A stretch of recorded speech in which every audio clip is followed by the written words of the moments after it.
présent des actions européennes et c'est Roland Caloyan qui est à mes côtés en plateau. Roland, bonjour et bienvenue. Bonjour Grégoire. Merci d'être là. Vous êtes responsable de la stratégie action européenne chez Société Générale CIB. Saluons déjà peut-être les nouveaux sommets atteints par les indices boursiers européens. Aujourd'hui, à la faveur des résultats d'entreprise qui sont globalement très bien appréciés par les marchés, le Stoxx 600 marque un nouveau sommet historique. Néanmoins, sous la surface, et depuis plusieurs semaines maintenant, depuis près de 2 mois, on constate quand même que la dynamique a changé. Les indices sont toujours au plus haut, mais en dessous, la rotation a été quand même assez brutale. Est-ce qu'on peut documenter un petit peu effectivement ce qui s'est passé depuis 2 mois? Quels sont les points intéressants à relever dans ce changement de régime ou changement de dynamique de marché, Roland? Alors, si on fait un petit peu l'histoire, sans remonter trop longtemps, fin d'année dernière, début d'année cette année, on avait la reprise, le rattrapage quelque part, donc les secteurs qui avaient beaucoup souffert suite au Covid, avec le vaccin, etc., ont connu un bon rebond. Et puis, début d'année, on parlait beaucoup de reflation, d'inflation, on a vu les taux atteindre 1,75 les taux longs américains. Donc là, effectivement, il y a eu des craintes aussi sur cette question-là. Et en fait, on s'aperçoit qu'on rentre dans une nouvelle matrice qui ressemble à des choses qu'on connaît déjà. Quand on regarde un petit peu les secteurs qui ont très bien performé depuis 1 mois et demi, 2 mois, on retrouve la technologie, on retrouve le luxe, on retrouve la chimie, on retrouve les industriels, on retrouve la pharma, quelques valeurs agroalimentaires. Et finalement, on retrouve un petit peu les valeurs qui étaient un peu les valeurs stars, les secteurs stars d'avant la crise.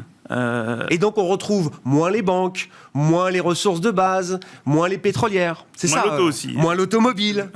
Effectivement, il y a eu une rotation récente. Je pense qu'effectivement, les investisseurs se posent des questions sur le scénario macroéconomie. Il y a aussi certainement une rotation et un rééquilibrage des portefeuilles qu'on a fait aussi nous en juin. Donc effectivement, on a eu des performances tellement fortes sur 6 mois, 3 mois, 12 mois, ça dépend des secteurs, qu'il y a effectivement un rééquilibrage des portefeuilles en faveur de secteurs sur lesquels on est. Finalement, les investisseurs sont revenus sur les secteurs, les valeurs sur lesquelles ils sont très à l'aise. Il y a une bonne visibilité, il y a une très forte histoire, il y a moins de challenges structurels aussi sur ces valeurs-là. Et donc ça explique certainement pourquoi. Donc vous disiez le Stoxx 600 est au plus haut, mais tous les secteurs ne sont pas au plus haut. Non. Tous les secteurs ne sont pas au plus haut. Et les secteurs que je citais, comme la tech, le luxe, la chimie, les industriels, la pharma, sont au plus haut historique. Ouais. Est-ce que c'est une position d'attente passagère de la part des investisseurs ou est-ce que c'est un changement beaucoup plus durable de régime ou de matrice de marché, comme vous dites, Roland? Bon, l'avenir nous le dira, je ne vous demande pas de sortir la boule de cristal, mais c'est intéressant parce que quand même, cette rotation qu'on observe depuis 1 mois et demi, 2 mois maintenant, elle justifie qu'on s'interroge sur des scénarios alternatifs. Et c'est ce que vous avez fait dans une dernière note que vous avez publiée, Roland. Alors, c'est ce qu'on appelle dans vos métiers les what-if scénarios. Et si, finalement, mon scénario central était mis à mal par un scénario alternatif? Ça veut dire quand même que, pour vous, aujourd'hui, dans les équipes de stratégistes de la Société Générale CIB, le scénario central, ça reste celui quand même d'une poursuite du mouvement de la reprise cyclique, en Europe en tout cas, avec tout ce que ça implique, sur des phénomènes de remontée de taux et de nouvelles rotations pour remettre sur le devant de la scène des valeurs cycliques. Ça reste un scénario central pour vous? Ça reste un scénario central, mais on a entendu Thomas, il y a les débats sur le peak growth, peut-être que le Q2 le T2 aux États-Unis sera le point haut en termes de croissance. La Chine est déjà en train de donner des signaux un peu de ralentissement. On voit des indicateurs type les ISM manufacturiers qui sont un petit peu retournés déjà, que ce soit aux États-Unis, en Europe. Et donc on a effectivement des signaux où on peut se poser la question, en tout cas la probabilité d'avoir un scénario alternatif, eh ben, elle augmente un petit peu. Et c'est ce que le marché fait en rééquilibrant un petit peu aussi le positionnement. Celui qui était 100% cyclique depuis 3 mois, il a pas mal souffert. Donc effectivement, il y a un rééquilibrage qui a été mis en place dans les portefeuilles. Et dans le scénario qu'on a travaillé, nous, c'est est-ce qu'on n'a pas déjà vu le point haut de la courbe des taux aux États-Unis. Parce que je regarde les États-Unis parce qu'effectivement, en Europe, on a des problématiques très différentes avec le QE, etc. Mais si on regarde effectivement aux États-Unis, qui va être beaucoup plus important comme facteur pour les marchés, les allocations sectorielles, parce qu'elles retransmettent effectivement la croissance mondiale. A priori, pour l'instant en tout cas, le point haut, c'est mars. Et Et ce qui est intéressant, c'est qu'on se pose la question aussi, parce qu'on a eu le message de la Fed, et d'après le consensus, je regardais ce matin, la première hausse de taux serait aux alentours de mi-2023. C'est le scénario sur lequel on est aussi. Donc ça veut dire que la partie courte de la courbe va commencer à anticiper à monter un petit peu. Tout à fait, le resserrement monétaire. Donc est-ce que la partie longue va pouvoir vraiment filer ? Nous, on pense dans notre scénario central, oui, à court terme, parce que on a parlé du tapering, etc., donc réduction des achats. Donc ça peut laisser une fenêtre, effectivement, de repentification de la courbe à court terme tactique. Mais derrière, il va falloir se poser la question de qu'est-ce qu'on joue quand la courbe se... Oui, donc c'est un what-if scénario qui est quand même, pour une vision moyen-long terme d'un investisseur, qui est essentiel à intégrer aujourd'hui. Peut-être qu'on se pose la question un peu trop tôt. Oui, c'est ça. C'est une question de timing après. Voilà. Mais sur le fond, c'est quand même une question qu'il va falloir se poser pour les mois ou les années à venir. Roland, qu'est-ce que ça implique justement ? Alors, c'est intéressant parce que vous parlez beaucoup des messages envoyés par les taux américains. Je comprends, vous êtes stratégiste sur les actions européennes. Je comprends que ce qui va se passer aux États-Unis, ça va avoir un impact important sur la dynamique de marché en Europe, sur nos marchés boursiers à nous, Roland. Oui, tout à fait. C'est souvent le marché américain et la courbe des taux américaine qui va avoir effectivement... qui reflète le mieux la croissance mondiale et finalement, c'est là où on verra les impacts au niveau sectoriel, reprise, les cycliques par rapport aux défensifs. Il y a vraiment des questions qui se posent. Donc, c'est pour ça que nous, notre lecture, c'est attention, tactiquement, il y a peut-être des choses à faire et on les fait. Et effectivement, les gérants... ne se positionne pas pour les 10 prochaines années. Il y a aussi une vision à adopter tactique. Mais la question de la courbe des taux américaines va avoir un impact sur les choix sectoriels. J'ai envie de dire, là, on est plutôt dans la question stratégique contre tactique, quelque part, quand on fait son portefeuille. Et encore une fois, les secteurs qui ont très bien fait sur les 10 dernières années, la technologie, le luxe, la chimie, la pharma, etc., reviennent sur le devant de la scène. Restons sur la vision stratégique, Roland. Est-ce qu'effectivement, s'il faut se préparer ou commencer à anticiper un portefeuille un peu moins cyclique, un peu moins tourné vers l'idée de la reflation en Europe également, j'entends, Roland, est-ce que c'est un copier-coller, j'allais dire, des années précédentes, du cycle précédent, ou est-ce qu'il y a quand même des choses qui ont changé? La crise Covid est passée par là, il y a des secteurs qui en sortent beaucoup plus forts, d'autres qui sont peut-être affaiblis. Est-ce qu'il y a un playbook spécifique quand même pour l'idée d'une courbe de taux qui aurait marqué son pic, comme vous dites? Alors, il y a des différences majeures. En tout cas, il y a la digitalisation de l'économie continue.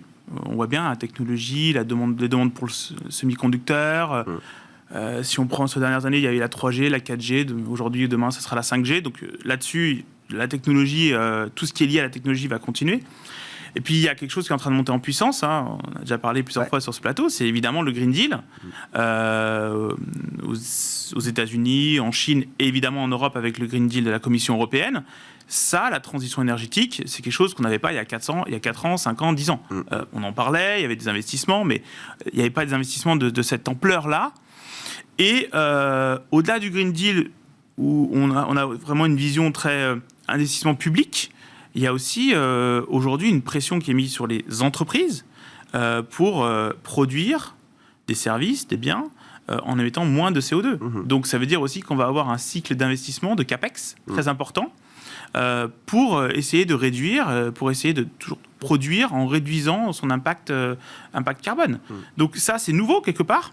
On n'était pas du tout à ce point-là il y a quelques années. Les problématiques d'ESG étaient déjà là, mais là, aujourd'hui, ça devient vraiment très, très important. Il suffit de regarder n'importe quel rapport annuel aujourd'hui.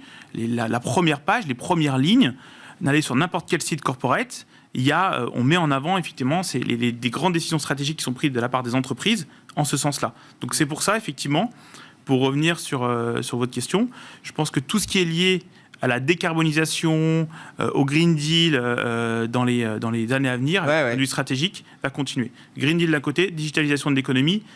Digitalisation, on l'avait déjà, mais ça, c'est deux piliers très, très structurels, stratégiques là, pour les portefeuilles en Europe. Est-ce qu'il y a des secteurs qui vont souffrir, évidemment, de cette... l'idée d'un scénario d'aplatissement de la courbe des taux à terme, Roland ?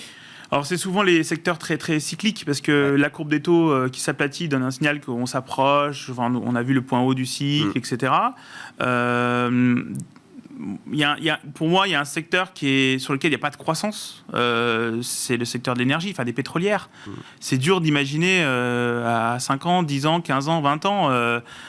Et d'ailleurs, les entreprises ont compris. Donc là, elles ne communiquent plus sur la production de pétrole ou de gaz. Elles sont en train de dire, regardez, on investit massivement pour changer notre mix, pour avoir beaucoup plus d'énergie renouvelable. Et ça, c'est quelque chose où les Européens, enfin en tout cas les pétrolières européennes sont très en avance. Mais est-ce qu'elles vont réussir? Est-ce que le marché va leur donner le temps?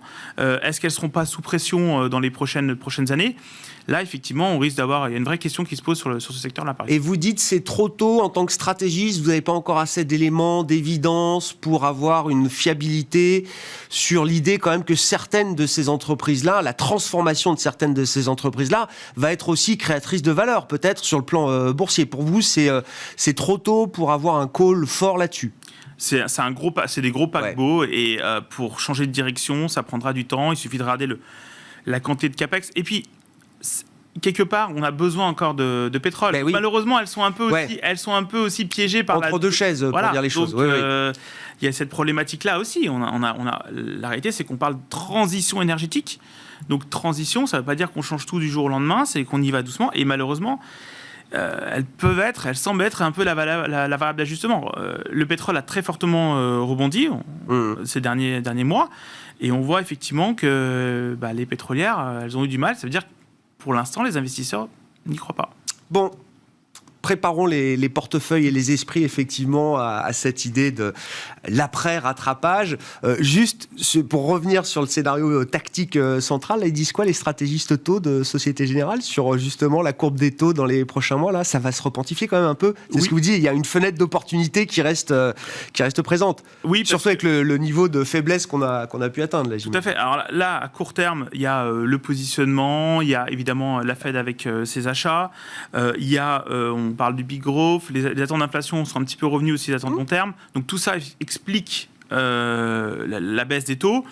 Mais d'ici la fin de l'année, et Thomas l'a bien signifié aussi, avec le discours qu'on a de Powell hier, on devrait on devrait préparer à fin des rachats. Et ça devrait effectivement redonner un peu de mouvement sur les taux longs. Bon. Il y a la tactique et la vision stratégique. Merci beaucoup, Roland. Merci d'être venu nous voir pour évoquer avec vous ce scénario. Alors, qui est un scénario alternatif par rapport à le court-termisme ou l'immédiateté des marchés, mais c'est un scénario de moyen-long terme qu'il faut avoir en tête. Roland Caloyan, qui était à nos côtés en plateau, le responsable de la stratégie action européenne de Société Générale CIB. Voilà pour Smart Bourse. L'édition de la mi-journée se termine. On se retrouve ce soir en direct à 18h30 sur Bismart.